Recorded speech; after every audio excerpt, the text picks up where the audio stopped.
రాష్ట్రంలో అంబేద్కర్ రచించిన రాజ్యాంగం అమలులో లేదని వైఎస్ఆర్సీపీ పంచాయతీ విభాగం రాష్ట్ర అధ్యక్షుడు వెన్నపూస రవీంద్రారెడ్డి ఆరోపించారు. నారా చంద్రబాబు, నారా లోకేష్ రెడ్ బుక్ పేరిట రక్తంతో రాసిన రాజ్యాంగాన్ని అమలు చేస్తున్నారని మండిపడ్డారు. ప్రతిపక్షాలపై కక్ష తీర్చుకోవడమే ప్రభుత్వ ప్రధాన లక్ష్యంగా మారిందని, అధికారాన్ని అణచివేత సాధనంగా వాడుతున్నారని ఆగ్రహం వ్యక్తం చేశారు. ప్రజాస్వామ్య పరిరక్షణకు వైఎస్ఆర్సీపీ పోరాడుతుందంటూ స్పష్టం చేశారు. రాజ్యాంగాన్ని తుంగలేకి తొక్కి ఈ యొక్క రాజ్యాంగాన్ని అవమానిస్తూ చంద్రబాబు నాయుడు తన పుత్రుడు రాసుకున్నటువంటి రెడ్ బుక్ రాజ్యాంగాన్ని అమలు చేయడంలో భాగంగా అక్రమమైనటువంటి అరెస్టులను చూపి వైఎస్ఆర్ కాంగ్రెస్ పార్టీ శ్రేణులను భయపెట్టాలనుకోవడం, చంద్రబాబు నాయుడు ఆకాశం మీద వేస్తే అది నీ ముఖం మీదనే పడుతుంది, ఇది కూడా అంతే అని చెప్పి ఈ సందర్భంగా చంద్రబాబు నాయుడుకు తెలియజేస్తూ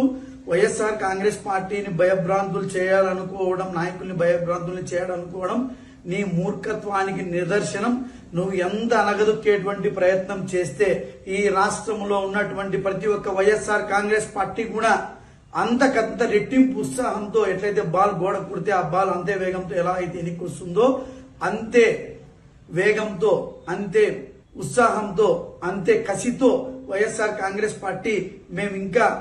అంచెలంచెలుగా ఆత్మవిశ్వాసంతో, రెట్టింపు ఉత్సాహంతో